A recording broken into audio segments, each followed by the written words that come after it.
Today's High Performance Podcast is brought to you by Josh Phegan Digital. It's where you'll find our revolutionary blueprint course. There's only one place that you can go from zero to hero over a weekend by watching the incredible blueprint. It's everything you'll need to be that $1 million agent. Prospecting, listing, negotiation, and growth. Broken up into short 15-minute pieces, skip to the content you need now or watch from the beginning to end. Only on Josh Phegan Digital. Welcome to High Performance Podcast featuring Josh Phegan and Alexander Phillips. Alexander, we're going to talk about overcoming adversity, and this is a real skill for a lot of real estate agents. There are some people that actually go out there that they only see the highlight reels on Instagram, and they think that literally it's all amazing, everything's phenomenal and looks amazing on stage, but they actually sometimes think that literally you don't face any adversity because you've got that level of momentum, that maybe because you've got the title of being number one agent, maybe because you've done lots of transactions inside of your career.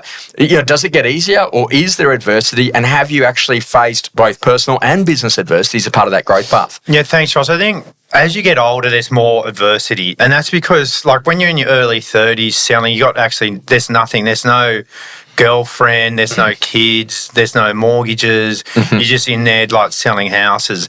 As you get older, you got family, you got wives, children, business partners, older parents. So things do change, and you get more personal issues. You might have health issues. I haven't, but you do get other distractions that probably do start to affect you in some way. Which you didn't have in your 20s, right? No. So I do this breakup where I go, okay, great. Well, first of all, you've got life stages, so from cradle to the grave.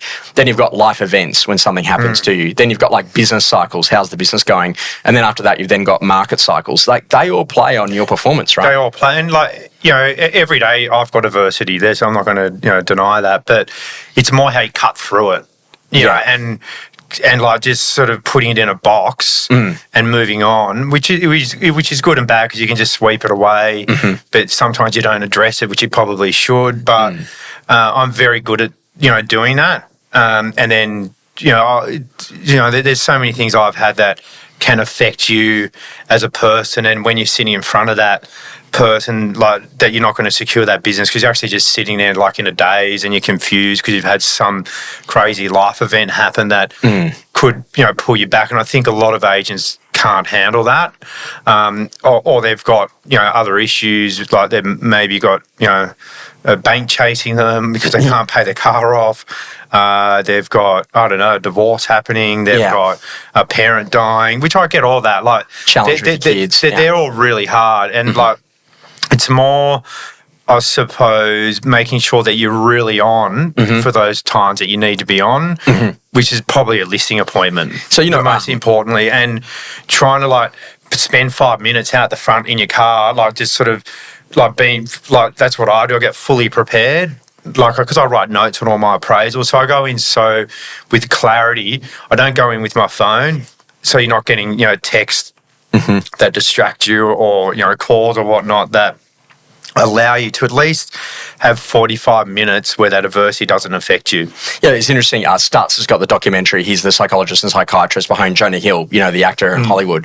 And he says, get the foundations right. He goes, if you think about it, you've got to have really good basic financials. Yeah. You got to have really good health. You got to have great relationships. And also in addition to that, you got to have great work.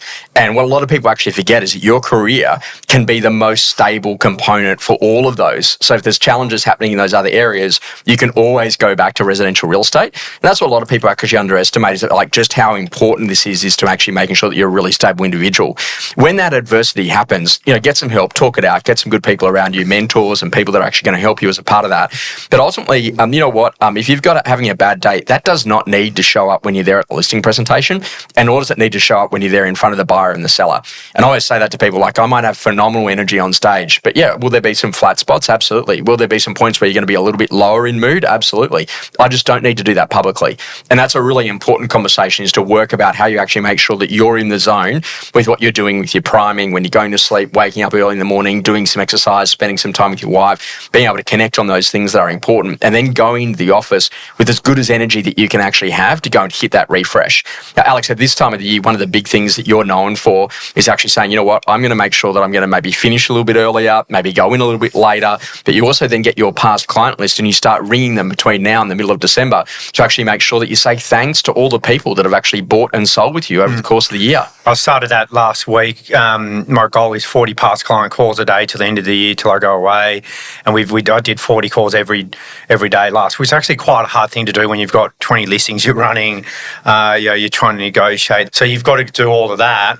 And then you've got to do these 40 past client calls a day. But I'm not leaving the office until I hit those. And am I getting anything out? Am I getting listings? No, but I'm touching them. And they're remembering me, and when they're ready, they're going to call me. And I'm just giving them a market update and a forecast and keeping in touch, and which they like, because I can see that we're really busy and they actually love those touch points. So, I'll make sure, I'll get 800 calls done. I think we've got about 3,000 past clients. So I'm not going to get all of them, but I'll do my best to, get in touch with as many as possible.